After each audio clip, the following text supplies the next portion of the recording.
Terra Nova National Park. And then because we are heading to the north, so we're gonna do the repeat. This trail, last time we didn't do it. What was the benefit of this backtrack we took? See the puffins again. You saw more puffins than the first time you went there. Yeah. Aha, Kaya. What? Oh, okay. Well, posing's finished, Mom. I'm busy. Okay, we're on this very long boardwalk. Kaya right now is a professional walking on this. Her paw doesn't get sink into those gaps. You can't even see the end of this boardwalk. See it the other way. Look at that boardwalk. We got to this red chairs again. They're not very red. I believe it's because of the weather, but Dave think because they run off the red paint. No, it's not paint. It's plastic. Oh, plastic. Yeah. Okay. They ran out of red plastic to make them. The pond, and it started raining, so we gotta turn around here. Yeah, here's the beach and the pond. This isn't maybe one of the most pleasant turnaround spots on the trail given the weather. Yeah, it's a bit foggy and it's raining. Yeah. But we made it. Yeah. Okay, let's heading back. Huh? Look this way. Yes. Oh, she's good. We stayed one night at Terra Nova National Park and drove to Bishop Falls next day.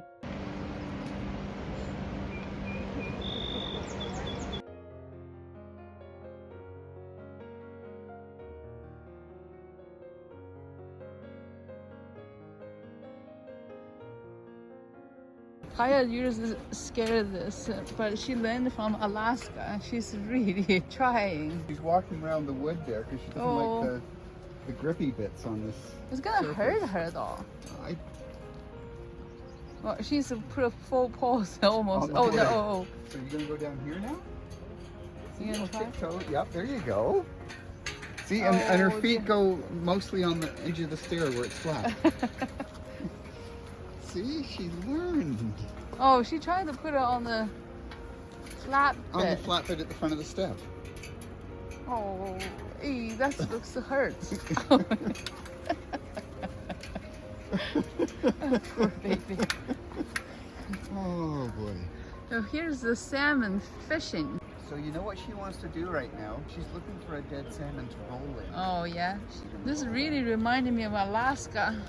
I talked to a local. He told me that the fishermen take turns to fish, either on their boat or on the shore, each waiting for their turn. Come upstream from the falls. The body of water seems huge compared to downstream. But coming into town, we saw this huge pipeline a while back. My theory is that they diverted probably more than half of this water through a hydroelectric project. But we are currently walking across a trestle bridge, which apparently used to be a rail bridge, and it's now a walking bridge. No cars, no trucks. But dogs appear to work okay. Although Kaya's more concerned with what's between the cracks. It's pretty long because the river is pretty wide right here. From Bishop Falls, we wanted to drive along Highway 360 to the south to St. Albans to stop at Baie du Nord Wilderness Reserve, but the locals said there was nothing there and we wouldn't be able to access the wilderness. There were no roads or trails there, so we decided to drive a bit down the highway and walked a bit on a trail just to get a feel for this area. We drove a number of kilometers down the highway and we went south. The trouble is if we go all the way down this highway, when you get to the other end, there's one ferry that takes one more leg and then you can't go anywhere. This is going like from the north coast down to the south coast, right through the center, past the national park that we judged you couldn't get access to with a vehicle. We stopped here for lunch at a boondocking site and so we're going for a walk. So there's a camper parked down there. A lot of people park them down these middle of nowhere places, and that becomes their summer weekend retreat. There's lots of trails here, but a lot of times these are put in for logging purposes, not because these trees are lumber, but because they go in and harvest them for firewood. And from what I've seen when I've gone down the paths, it's the making of the path that gets you firewood. You don't actually cut down any of the forest. So we're going to walk down here, see what we like about the area. Imagine what it would be like if we lived here. I mean, it's not that far from Gander, and they have a lot of the big stores you'd need for shopping.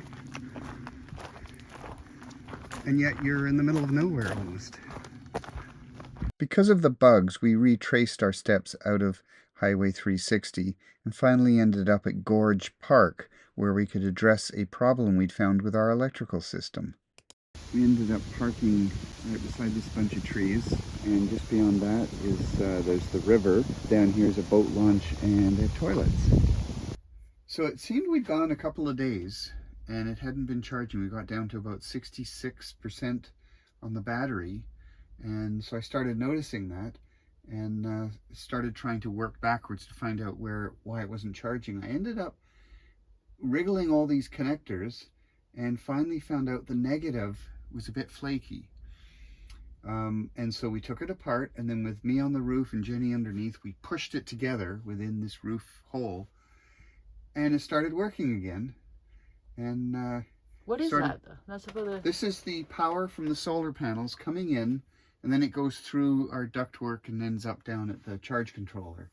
But this connector turned out to be flaky, and we finally diagnosed that, but we haven't yet found one, a brand new one, to install to fix the problem. So if it happens again, we just have to push really hard on the connector and make them connect properly.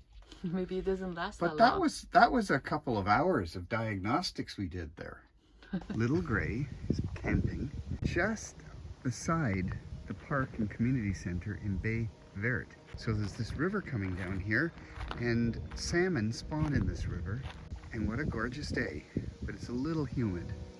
The next morning, Jenny noticed all the gravel around the van was soaked, yet there'd been no rain in the night. Tide had evidently come in and surrounded Little Gray while we slept.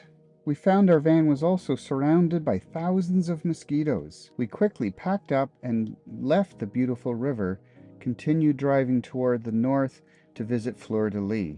Fleur de Lys is a small coastal fishing community located on Baie Verde Peninsula, only 26 kilometers north of Baie Verte, with only about 200 people. The community's pride is evident in events like Come Home Year, which brought former residents back to celebrate their heritage. We got to the Dorset Soapstone Quarry before the museum opened. It is a historical site linked to the Dorset Paleo-Inuit culture, which inhabited the region approximately 1,000 to 1,600 years ago. This site also connects to the Spotted Point Trail, which we then hiked.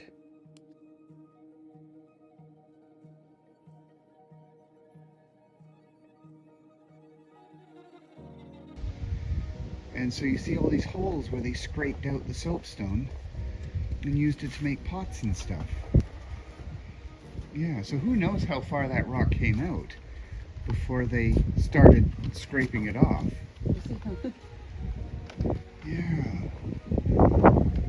Just their technique for getting it, I guess, ended up having all those circles and like almost squares. So we took off up the hiking trail, and what a nice view. And Jenny's shirt contrasts like crazy with all of this.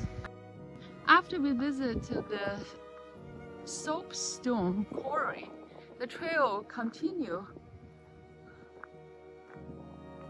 So we just keep following the trail, going up and up.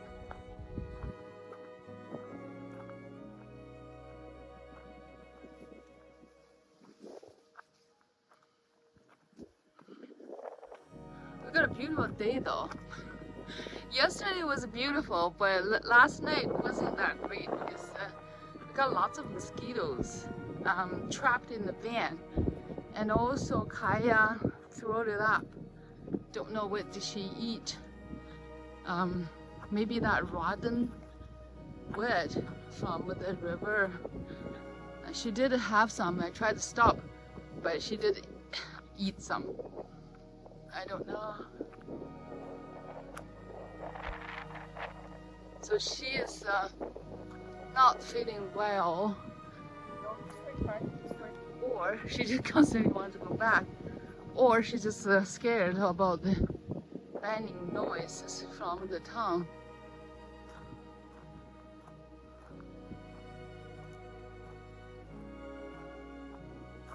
So I thought we could go up a little bit and then turn it up. You go up, up, another up. So here is another up. It's a beautiful place, but there's absolutely no cell service. We can't get internet.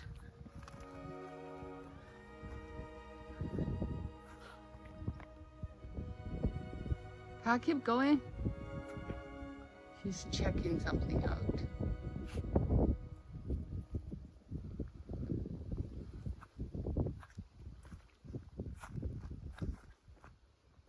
So we came up to a sort of a top. It's not really, but it was some kind of a shortcut people had taken from the trail. And so there's the ocean. That's what they were coming to see. This area is very hilly here. Just beautiful. So we're actually standing here for an awful long time. It's just beautiful up here. Well, I don't know whether Kaya's doing it by choice, but she's not pulling that much. It's just beautiful up here. But here's the surprise. We're at the end of a peninsula with no cell coverage. But when we stand up here, it's like, was it 3 to 4 bars? I don't have my glasses on. But we were able to like check email and stuff. Somewhere there's a cell tower that we're able to communicate with from here up the top. This is what Jenny getting cell coverage looks like. We've looked all around. We can't see any tower. So it's a long way away. She's downloading a map that we need. I've never seen this kind of flower before. It's very unique. Oh, that's inside like that. Oh, this is a pretty. We're back from the top to here. Almost got lost because Old Trail can't start it without internet.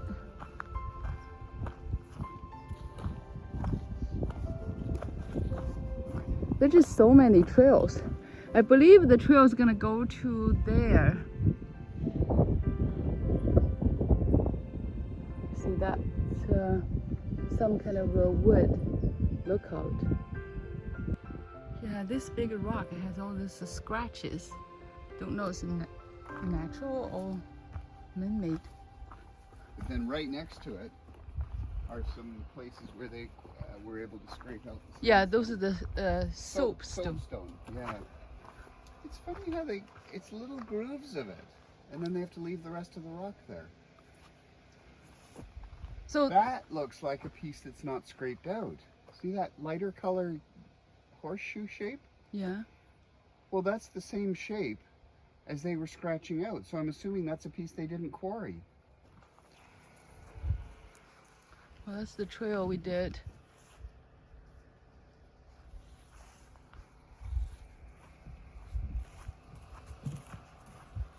Yeah, we're back to the boardwalk. And soapstone.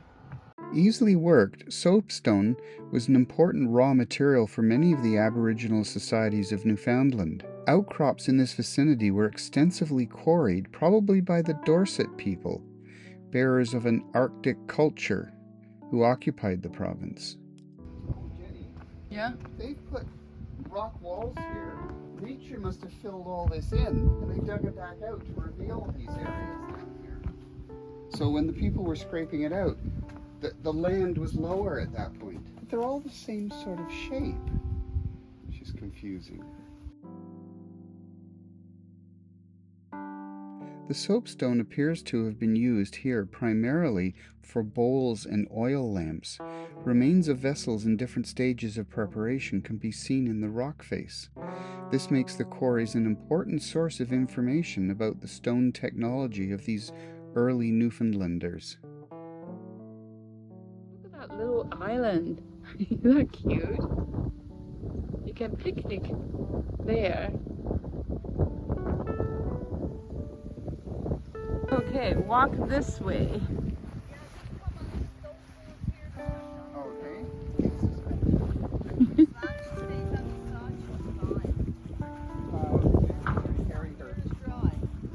It's all dry. Oh, I see. It's just that, yeah, I gotta walk there, but all this was done last night. Oh.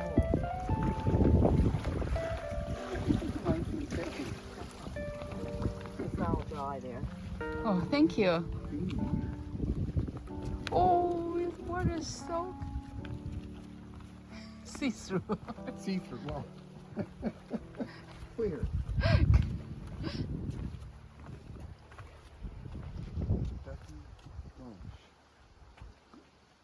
Drowned here on June 21st, 76.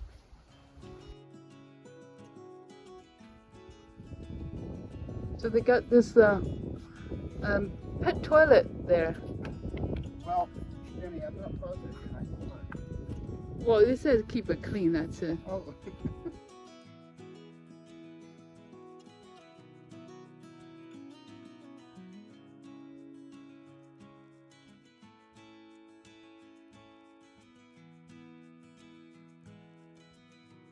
We literally got the end of the Fleur de Lys and the trail is closed. So then we got an excuse, it's not doing that. Okay. Because it's closed. There's enough trails in Newfoundland that having the odd one closed for maintenance doesn't let up on the amount of hiking we do. This building here is one of the originals. Yeah. I just wanted to prove the trail is closed. I'm not lying. This is Coachman's Cove.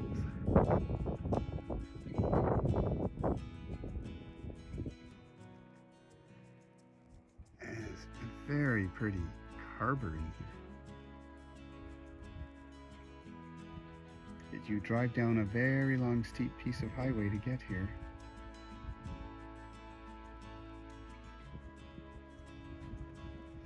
Look at that big dock there. Or is it a stage? I'm never sure. It's a when it's a stage, when it's a dock. An interesting difference in market gardens or community gardens.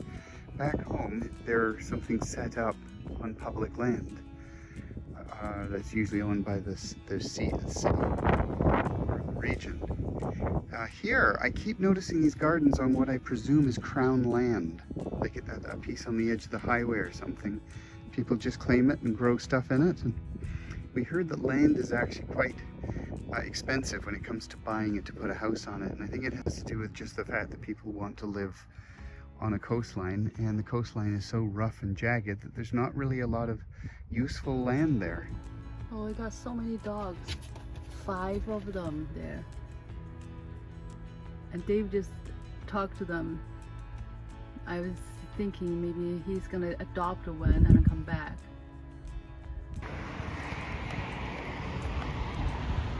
So we're in Deer Lake at a truck stop.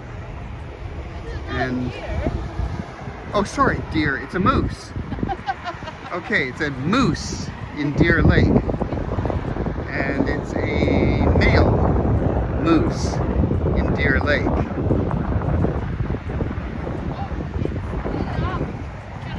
Oh, well, it ends there, so yeah, it's not hooked up. What do you think, Kaya? Yeah, she's given up being fooled by imitation animals.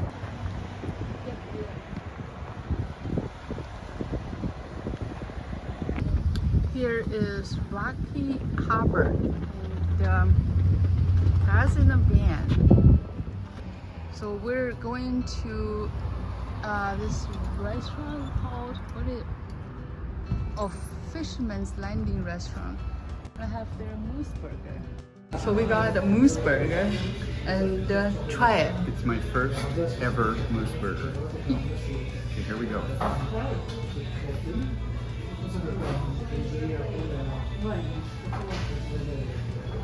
You like it? Yeah, It's good? mm-hmm. Yeah, okay. Because I recommended it to you. It's good? It's like a beef Yeah. that got a little too much exercise. A little bit more grizzly. Yeah, because it should be just like a beef, but more muscle, like right. Okay, good. I got fish and chips like usual. I only eat my own burgers.